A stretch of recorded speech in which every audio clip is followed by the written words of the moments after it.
Astaghfirullah. Bismillahirrahmanirrahim. Assalamualaikum warahmatullahi wabarakatuh.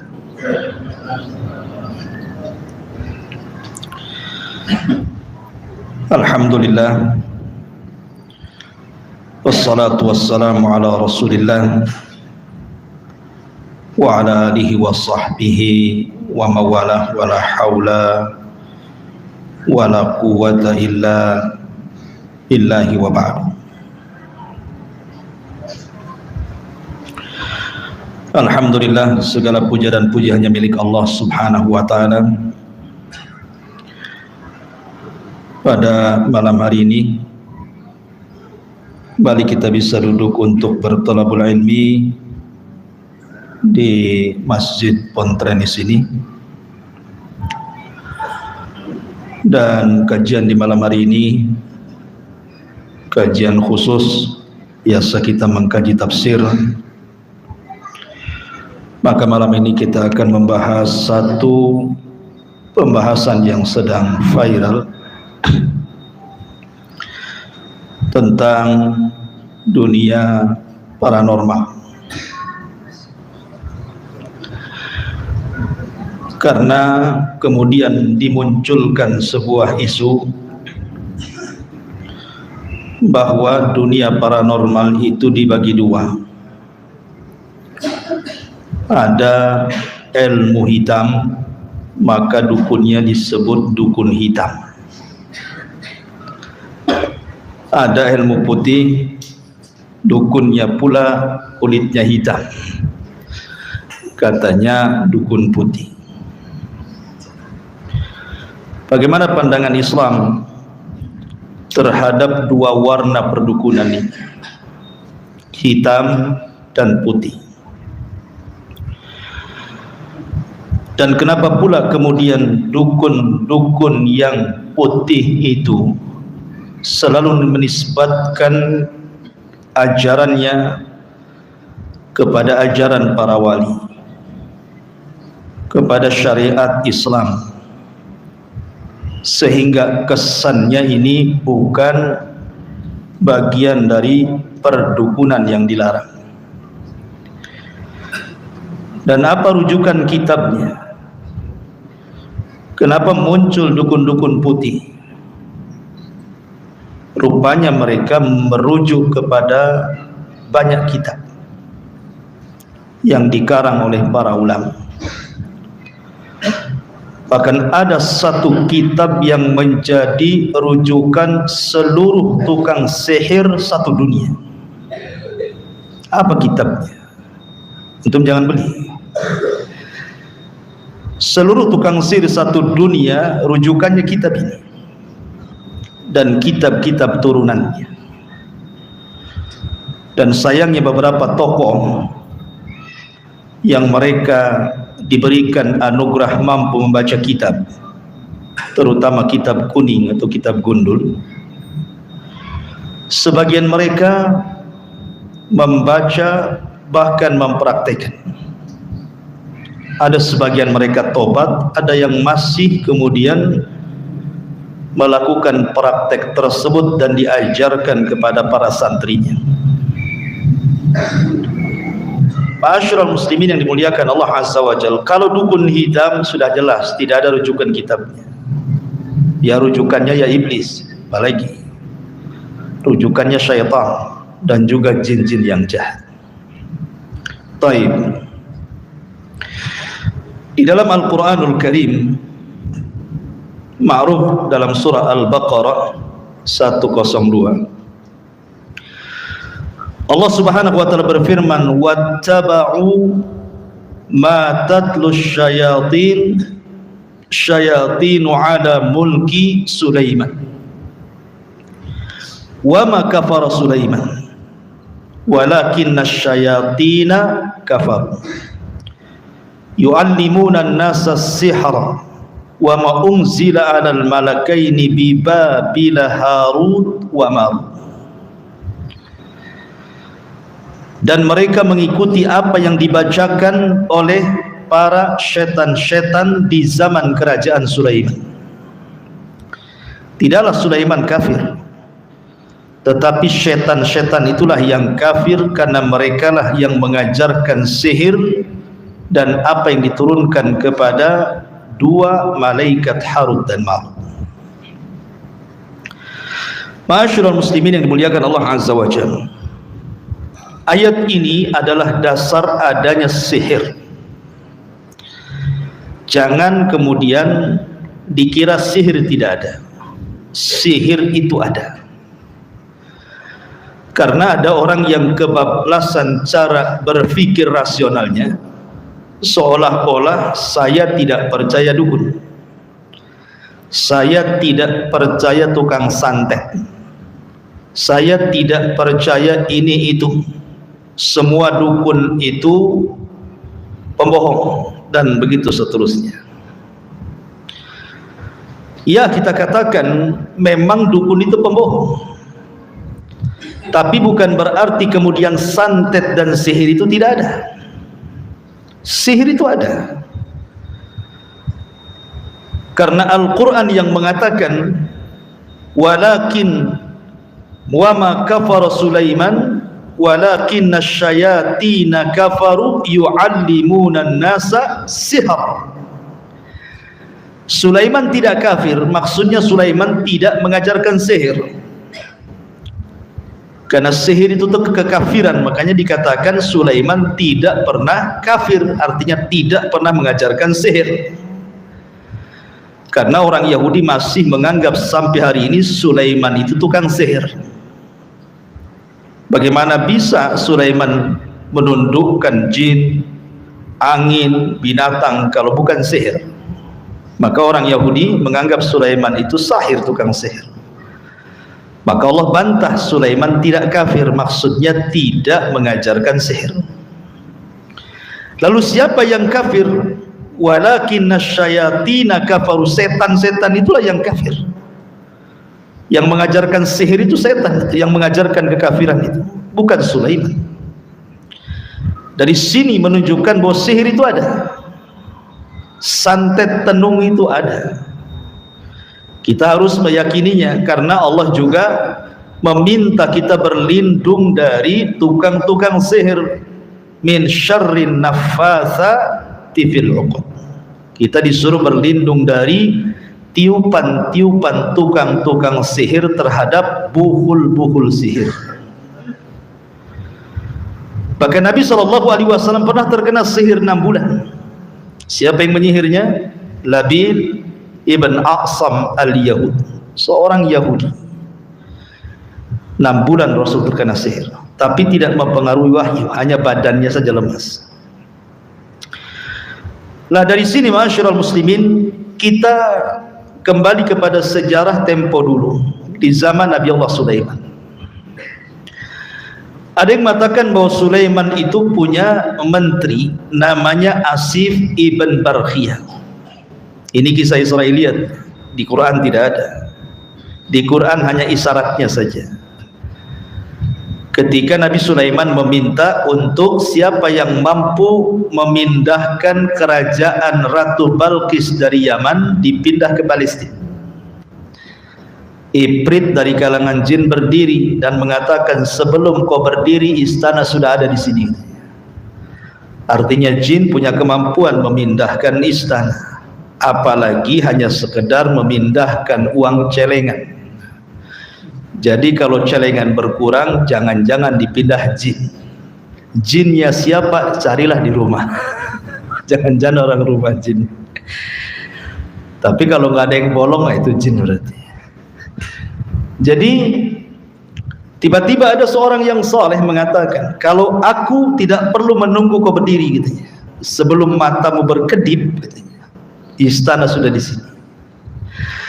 Ada yang mengatakan, siapa orang yang beriman yang mengatakan sebelum matamu berkedip istana ini sudah sampai di sini? Para ahli tafsir ada yang mengatakan itu Sulaiman sendiri. Ada yang mengatakan itu wazirnya, menterinya, namanya Asif ibnu Barkhiyah. Asif ibn Barkhiyah ini salah seorang ulama dari ulama-ulama Bani Israel yang memang dekat dengan Nabi Sulaiman. Dia menguasai Ismul A'zam, nama-nama Allah yang agung. Asif bin Barkhiyah inilah yang kemudian diperintahkan Sulaiman untuk mengumpulkan kitab-kitab sihir. Karena di zaman sebelum Sulaiman itu tukang-tukang sihir itu merebak di mana-mana. Maka karena sudah melampau, Allah utus Sulaiman untuk memberantas sihir. Maka diperintahkan Asif ibn Barkhiyah untuk mengambil buku-buku sihir tukang sihir, kemudian diletakkan di bawah singgasana Sulaiman. Sejak itu tidak ada lagi tukang sihir yang berani mempraktikkan sihirnya. Kalau tidak, dibunuh mereka. Betul-betul manusia mentauhidkan Allah. Tapi ketika Nabi Allah Sulaiman meninggal dunia, maka mulailah kemudian iblis mempengaruhi manusia untuk mengambil buku itu. Akhirnya kemudian ketemulah dua orang soleh, karena saking solehnya disebut dua malaikat, namanya Harut dan Marut. Iblis mengatakan kepada Harut dan Marut, kalau engkau ingin tahu kesaktian Sulaiman, tuh ada di bawah singgasananya, ambil tuh. Ini satu pendapat. Pendapat yang kedua, bahwa Harut dan Marut itu bukan manusia, tapi setan. Ada juga yang mengatakan seperti itu. Tetapi ada juga yang mengatakan bahwa Harut dan Marut itu malaikat, namanya Harut dan Marut. Tapi kisah Harut dan Marut ini kemudian aneh-aneh dikisahkan Bani Israel, yang justru merendahkan harkat derajat para malaikat yang mereka memang diciptakan untuk ibadah. Jadi ketika kita bicara Harut dan Marut, sudahlah kita bicara tentang zahir Quran saja, bahwa Harut dan Marut dua malaikat yang diturunkan Allah untuk mengajarkan sihir. Tetapi Harut dan Marut mengajarkan sihir itu bukan untuk diamalkan, hanya untuk memberikan pengetahuan sihir itu seperti ini. Harut dan Marut itu hanya untuk memberikan ujian kepada manusia. Makanya sebelum mengajarkan sihir, Harut dan Marut mengatakan fala takfur, jangan kufur. Sehingga orang Yahudi sebagiannya belajar dan sebagian tidak belajar. Awalnya hanya ingin mengetahui saja, keasikan akhirnya mempelajari dan mengamalkan. Maka tersebarlah sihir di kalangan Yahudi sejak kala itu sampai di masa Nabi SAW sampai hari ini. Artinya bahwa sihir itu menyebar setelah meninggalnya Nabi Allah Sulaiman. Di zaman Nabi SAW, jin-jin itu sudah tidak bisa lagi naik ke langit untuk mencuri dengar percakapan para malaikat di langit pertama, karena Allah fungsikan bintang untuk melempar mereka. Tetapi setelah Nabi SAW meninggal dunia, maka kemudian mulailah jin naik kembali ke langit, dan eksis lagi tukang sihir sampai hari ini. Luar biasa eksisnya tukang sihir di hari ini.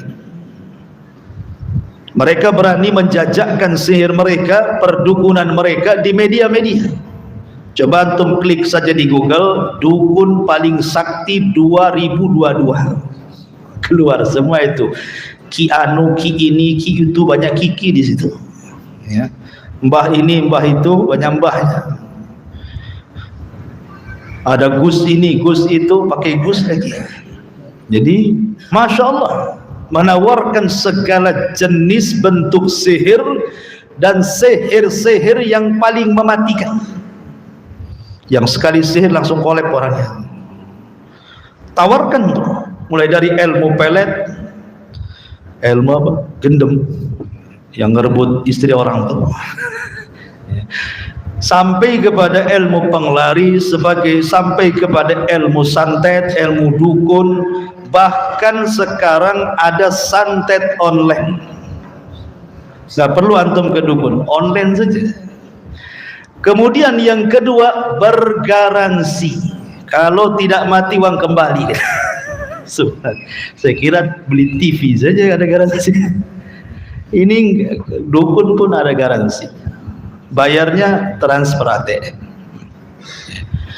Ma'asyiral muslimin yang dimuliakan Allah Azza wa Jalla, belum lagi dunia mereka itu dikasih panggung. Jadi sekarang dia punya channel YouTube sendiri-sendiri tuh. Sudah punya podcast sekarang ini. Ya, jadi mereka sudah punya media sendiri, YouTube sendiri, jadi YouTuber juga mereka, podcast sendiri, terkadang juga diundang di acara-acara televisi nasional. Naudzubillah. Yang hebatnya para penontonnya itu melebihi para penonton Ustadz. Saya saja baru berapa subscribe. Oh, mereka ada jutaan sekali tayang itu, penontonnya yang live itu bisa ribuan. Apalagi kalau sedang pentas, ya, memperagakan bagaimana cara kebal bacok, kebal bakar, nangkap siluman, nyedot alam gaib, macam-macam. Itu komentarnya luar biasa. Ada yang takbir Allahu Akbar, itu saya baca. Ada yang sallu ala nabi, la ilaha illallah, salawat pula di situ. Masalahnya ikhwatu fiddin, kembali ke tema. Kenapa kemudian begitu larisnya dunia perdukunan akhir-akhir ini?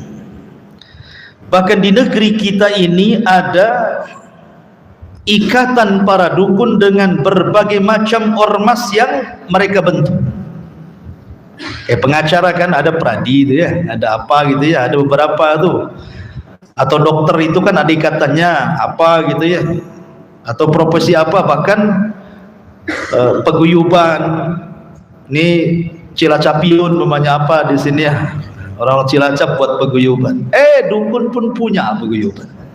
Ya, ada Persatuan Dukun Nasional, ada Dukun Nusantara, ada Dukun Indonesia, Dukun NKRI, macam-macam. Ya. Jadi ada mereka peguyubannya macam-macam. Bahkan banyak sekali pengikutnya, sampai ratusan ribu ikhwan. Ya.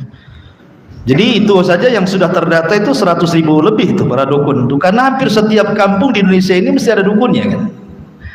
Tentu yang saya maksud di dukun santetnya, karena dukun itu kan kalau melihat kamus ya dia pengobat kan itu ya.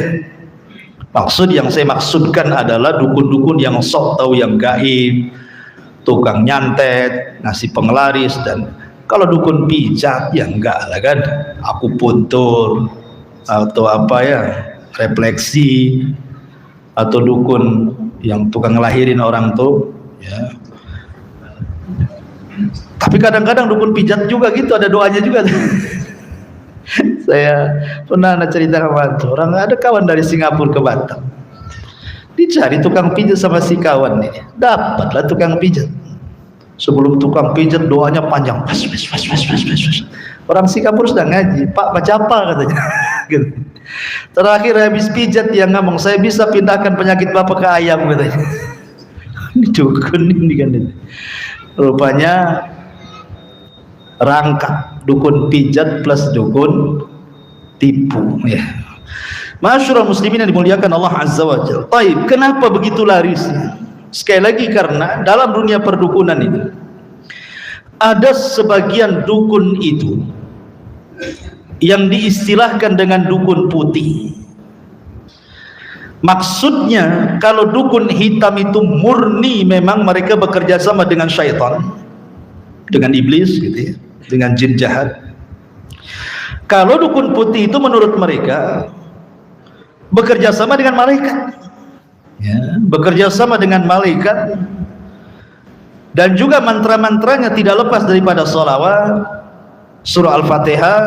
Kemudian penampilannya juga harus lebih ustadz dibandingkan ustadz, pakai jubah, pakai serban. Kemudian kalau ngomong itu nasihat, tawadu, janggutnya lebih panjang daripada antum, tasbihnya digelangkan di tangan, macam-macam kan. Nah, pokoknya begitu. Sekarang ma'asyiral muslimin yang dimuliakan Allah Azza wa Jalla, tidak heran kalau kemudian masyarakat tertipu dengan istilah dukun putih. Ada satu kitab ikhwatu fiddin, kitab ini adalah kitab yang menjadi rujukan semua tukang sihir dunia. Kitab ini dibicarakan para ulama dunia. Kitab ini dibicarakan oleh para ulama dunia, diteliti. Bahkan masih diragukan apakah betul kitab ini dinasabkan kepada pengarangnya atau tidak. Masalahnya pengarang ini seorang ulama mazhab Maliki. Kitab itu namanya Syamsul Ma'arif Al-Kubra. Kitab Syamsul Ma'arif Al-Kubra. Sampai ada seorang ustaz itu cerita, ada jamaah haji orang Indonesia haji ke Mekah, kemudian dia keliling ke maktab-maktab orang yang jual kitab di Mekah itu, nyari kitab Syamsul Ma'arif yang dah dijual. Itu kitab sihir. Saudi ini beritahu mana ada kitab gitu dijual, karena kitab ini sempat dilarang di zaman dulu itu. Hampir semua daulah Islam tidak boleh, karena ini kitab sihir.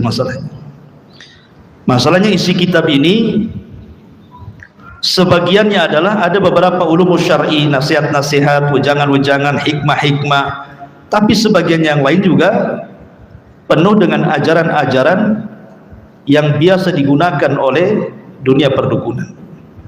Siapa pengarang kitab ini? Kitab Syamsul Ma'arif Al-Kubra ini disifati oleh para ulama akhtar kutubis sihri, sebahaya-bahayanya kitab-kitab sihir.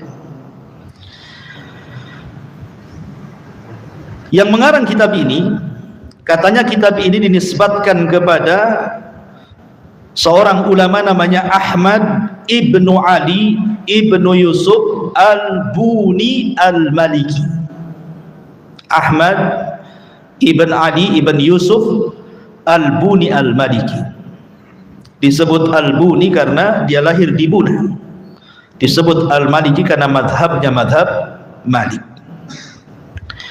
Sebenarnya Ahmad ibn Ali Yusuf Al-Buni ini dia seorang sufi dari negeri Jazair. Dilahirkan di negeri Bunah di Jazairi, tapi dia banyak hidup di Mesir, di Kairo. Sejak kecil ulama ini dia sudah hafal Quran, menguasai ilmu qiraat di Tunis. Bahkan dia belajar fikih kepada madhab Maliki, artinya dia berkiblat kepada madhabnya Imam Malik. Dan kita tahu madhabnya Imam Malik adalah madhab hadis, kan gitu. Lain dengan Abu Hanifah madhab Qara'i. Hebatnya ini Ali ibn Yusuf, Ahmad ibn Ali ibn Yusuf Al-Buni Al-Maliki ini hidup sezaman dengan seorang muhaddis terkemuka namanya Al-Imam Ibnu Asakir. Bahkan pernah berjumpa dengan Al-Imam Ibnu Asakir ini, seorang muhaddis ma'ruf. Sahahahu Ibnu Asakir, sering kita membaca dalam kitab hadis disahihkan oleh Imam Ibnu Asakir. Bahkan juga bukan hanya sezaman dengan Imam Ibnu Asakir, dia juga sezaman dengan Abul Faraj Imam Ibnu Al-Jauzi. Ma'ruf Imam Ibnu Jauzi yang mengarang kitab Tablis Iblis itu. Bahkan sempat berdialog juga. Artinya ini bukan ulama sembarang. Siapa? Ahmad ibn Ali ibn Yusuf Al-Buni Al-Maliki. Jadi rihlah untuk thalabul ilmi itu luar biasa, ke sana kemari. Sana kemari sampai haji ke Mekah 2 kali. Cuman di akhir hayatnya dia banyak karyanya, 40 lebih karyanya, semua kitab-kitabnya luar biasa, bahkan dijadikan rujukan para ulama setelahnya. Lah Ahmad ibn Ali ibn Yusuf ini Al-Buni Al-Maliki ini, setelah di masa hidupnya dia kemudian tinggal di Mesir, maka dia pun kemudian di akhir hidupnya suka i'tikaf sendirian. Dia suka i'tizal dari manusia. Terkadang dia naik ke bukit-bukit, ke gunung-gunung sebelah selatan Tunis, tafakur di situ. Jadi suka tafakur di atas bukit gitu. Ya. Dari sini kemudian para ulama menyambung-nyambungkan karya kitab Syamsul Ma'arif Al-Kubra dengan Al-Buni. Boleh jadi ketika khalwahnya ulama ini ke gunung-gunung, dia akhirnya banyak berjumpa dengan jin-jin dan berdialog. Ya, banyak berjumpa dengan jin, kemudian berdialog, dan dia diilhamkan ilmu-ilmu falak, perbintangan dan yang lainnya gitu ya. Maka entah mengapa di akhir-akhir hidupnya dia mengarang kitab Syamsul Ma'arif Al-Kubra ini. Makanya kemudian menjadi sebuah gumud, kesamaran di antara para ulama, betul tak kitab ini dinisbatkan kepada beliau?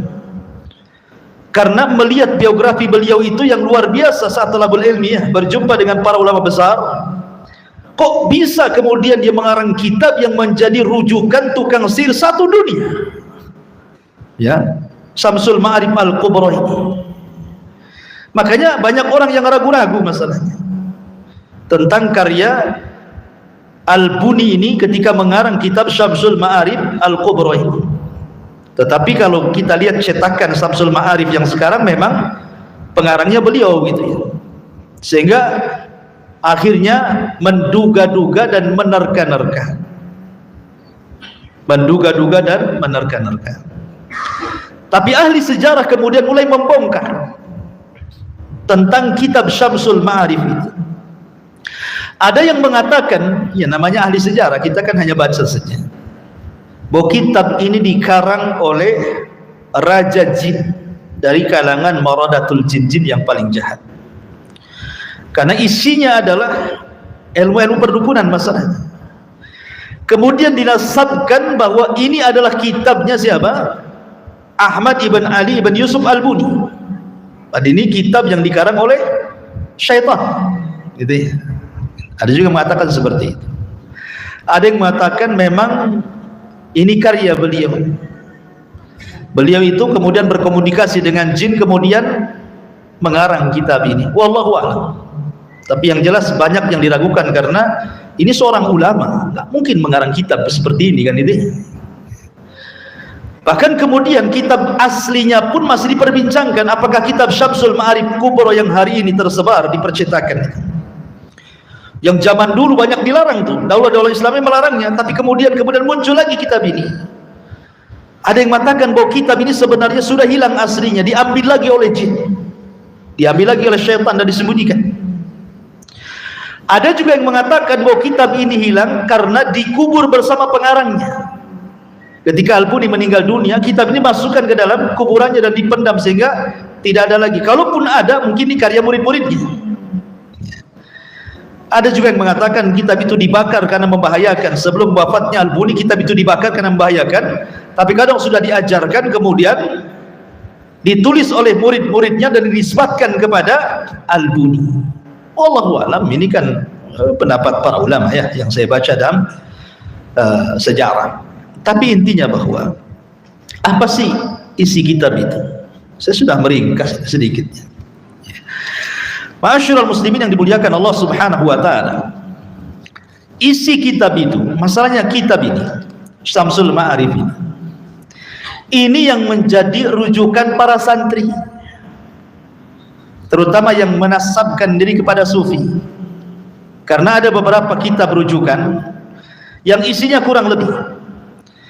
Seperti contohnya ada kitab itu Manba Usulul Hikmah.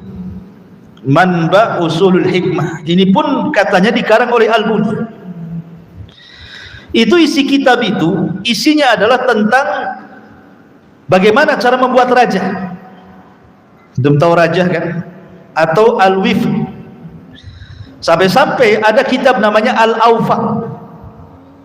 Al-Awfaq itu diambil dari kata Al-Wif. Wif itu artinya berbicara tentang huruf-huruf hijaiyah yang dirangkai kemudian diramalkan.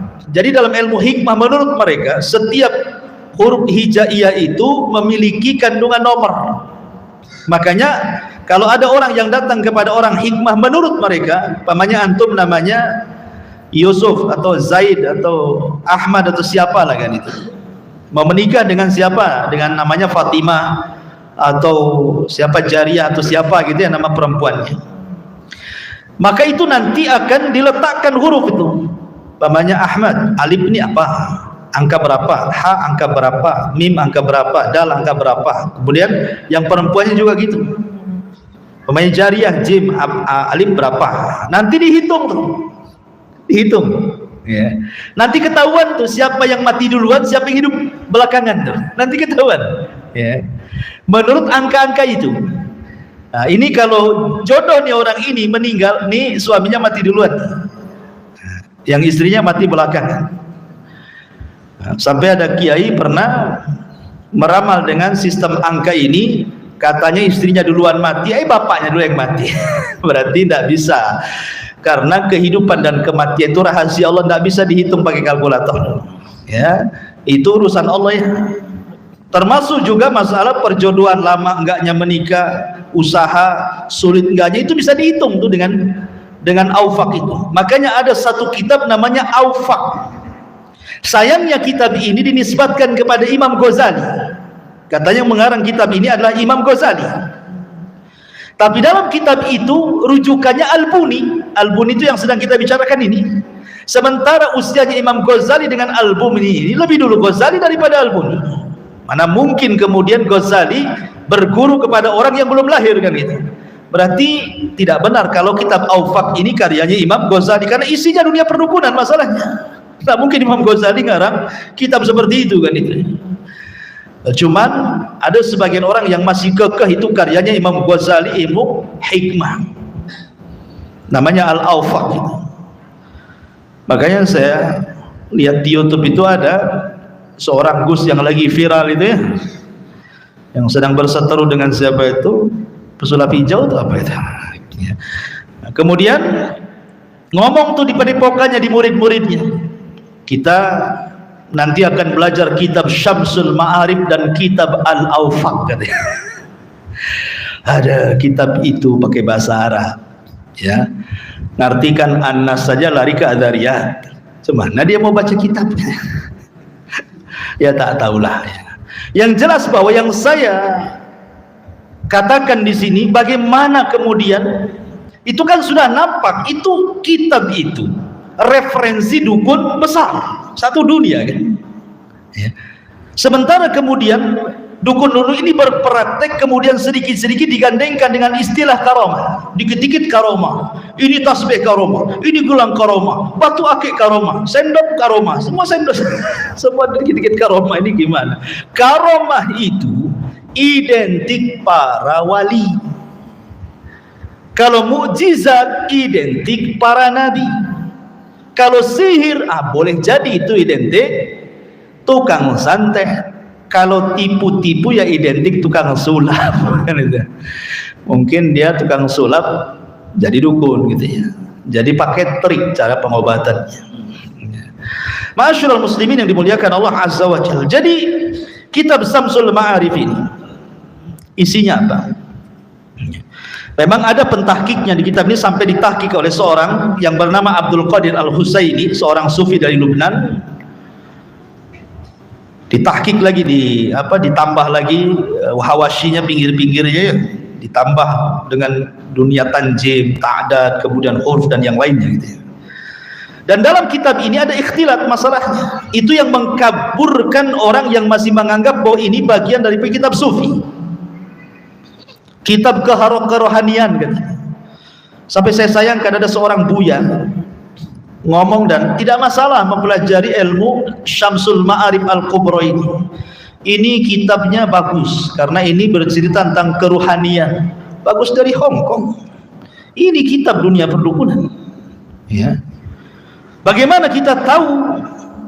Karena di dalam kitab ini bicara tentang masalah sihir, kemudian bagaimana cara sihir, cara pekerjaan orang itu menyihir.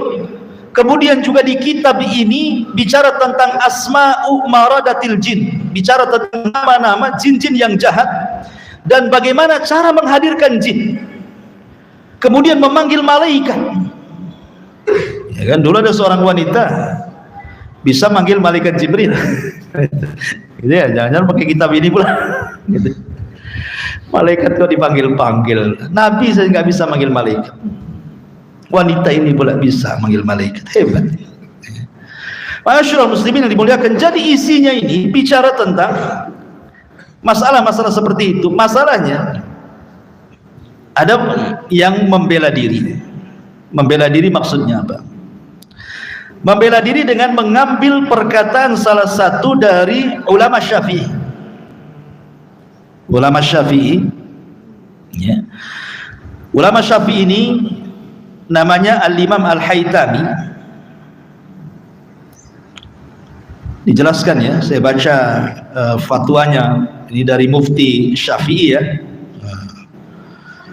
Namanya Al-Imam Ibnu Hajar Al-Haytami yang wafat pada tahun 974 Hijriah kalau tidak salah. Apa kata beliau? Beliau mengatakan, jadi mempelajari kitab Al-Awfaq ataupun Wafaq namanya ya, Wafaq, atau menggunakan untuk tujuan yang dibolehkan, mubah, dibolehkan, itu mubah hukumnya, boleh-boleh saja, tidak dilarang secara syar'i.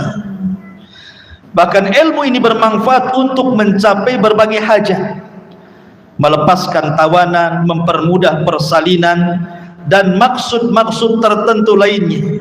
Tetapi mempelajari ilmu wafaq untuk tujuan yang dilarang, maka tidak boleh dalam hal tujuan yang haram, maka merupakan ilmu sihir, sebagaimana yang dikatakan oleh Al-Imam Al-Qarafi. Imam Qarafi mengatakan ini sihir. Tapi Al-Hafidz Ibnu Hajar Al-Haytami, seorang Syafi'i, mengatakan dibolehkan. Lah dari perkataan inilah makanya banyak kemudian di pesantren-pesantren, kemudian sebagian mereka membaca kitab ini, karena kitab rujukan ini banyak, bukan hanya Syamsul Ma'arif ya, ada Mamba Usulul Hikmah, kemudian apalagi, kemudian ada namanya Khamair As-Sarair Al-Ilahiyah, kemudian Syarhul Mulakhas bil Haya, kemudian Kashful Qurub, kemudian Kashful Asrar, kemudian As-Sihrul Azim, dan begitu seterusnya, banyak sekali. Saya tidak sebutkan banyak, ada puluhan kitab itu, isinya kurang lebih. Isinya itu bicara tentang bagaimana cara membuat wifi, membuat rajah ya, dengan menulis abjad pakai huruf-huruf hijaiyah itu. Ada yang kotak ya kan, ada yang bentuk segitiga gitu ya, ada yang melintang, macam-macam, kegunaannya macam-macam. Bahkan terkadang sudah jadi, kita tinggal nyontek saja, tidak usah kita mempunyai menghitung-hitung, tidak perlu, sudah ada itu. Jadi kalau umpamanya ini untuk melet orang itu, sudah ada, tinggal ambil kertas gitu ya, kemudian kita gambar dengan gambar yang sama di situ, kemudian sediakan apalah alat-alat untuk sihir itu seperti minyak zaitun, bukhur, asap kemenyan, dan begitu seterusnya, dengan syarat harus yakin gitu ya. Kemudian tahdirul jin, menghadirkan jin, itu bisa saja terjadi, dan itu terdapat dalam kitab-kitab itu, diajarkan semua dalam kitab-kitab itu. Dan itu yang bisa mempelajari ya santri-santri, karena ini kan pakai bahasa Arab masalahnya. Ya, kalau dukun-dukun yang tidak bisa ngartikan Quran ya tidak bisa baca. Ya. Jadi harus orang-orang yang kuat bahasanya bisa di situ. Makanya kalau ustadz ingin jadi dukun tuh beli aja kitab-kitab. Jadi dukun putih. Ya. Jadi isinya kitab Syamsul Ma'arif kembali, itu isinya di dalamnya bagaimana cara menghadirkan jin, memanggil-manggil malaikat, yahin, yabin, apa istilahnya gitu ya. Jadi bagaimana mungkin kemudian kitab seperti ini dinisbatkan kepada kitab rohani, padahal isinya dan sudah ditahdir para ulama. Bahkan Syekh bin Baz rahimahullah ta'ala sampai mengatakan, tidak boleh bagi para penuntut ilmu atau selain penuntut ilmu untuk membaca kitab ini. Fatwa Syekh Mustafa Al-Adawi dan banyak para ulama Lajnah Daimah melarang, tidak boleh, karena terkandung dalamnya dunia-dunia kesyirikan di dalamnya. Bahkan ada satu kisah dikisahkan oleh para ulama itu, ada anak muda itu soleh orangnya, soleh, masya Allah, ibadahnya luar biasa, sholatnya tidak pernah tinggal, dan dia rajin membaca kitab, akhlaknya bagus anak muda ini, karena dia kutu buku, suka baca kitab ya kan. Tahu-tahu dia kemudian membeli kitab Syamsul Ma'arif ini, dibaca sama dia dari awal sampai akhir, dia baca. Terakhir setelah selesai, gila anak muda itu, dibuat gila. Makanya ada seorang ulama mengatakan, siapapun yang meletakkan kitab ini di rumah-rumah, maka semata-mata hanya diletakkan saja bisa mengundang jin. Apalagi kalau umpamanya tak sadarkan, namanya nggak tahu artinya kan. Kadang-kadang main buka saja, kemudian di situ ada kalimat ya hin ya hin ya hin ya bin, bapak ya kan? Rupanya hin bin itu jin dipanggil dia. Tentu ada saja di situ, di sekitar situ kan. Makanya ikhwatu fiddin, jangan sekali-kali menyimpan kitab-kitab yang mengandung dunia sihir. Kayak di Indonesia ini yang ma'ruf kita Bapak, mujarobat namanya kan. Ya, mujarobat yang terkenal itu dunia perobatan dan alternatif itu ya. Kan banyak tuh. Itu semua dunia perdukunan. Maka saya sarankan jangan coba-coba membeli kitab-kitab seperti itu. Sudahlah, cukup Al-Quran dan Sunnah itu sebagai landasan kita. Kalau mau berobat pakai Quran, berobat pakai Sunnah. Ini dia. Kalau sakit berdoa kepada Allah. Kalau toh memang tidak sembuh, boleh jadi Allah Subhanahu Wa Taala ingin menggugurkan dosa kita dan mengangkat derajat. Simpel seorang mukmin itu. Ajaban li amril mu'min, sungguh mengherankan perkara seorang mukmin. In asabathu dharra sabar, kalau dia ditimpa kemadharatan, sakit, musibah, dia sabar, ya kan? Karena ada orang yang tidak sabar, akhirnya datang ke dukun, mati pula. Ini kan rugi. Udah datang ke dukun, mati pula di tempat dukun. Oh, sudah rugi dunia akhirat ya. Sudah enggak sembuh gitu ya. Dosanya pula banyak, pahalanya hilang. Nauzubillah. Wallahu a'lam. Sudah isya. Mudah-mudahan manfaatnya. Subhanakal bihamdika asyhadu an la ilaha illa anta astaghfiruka wa atubu ilaik. Allahu ta'ala. Assalamualaikum warahmatullahi wabarakatuh.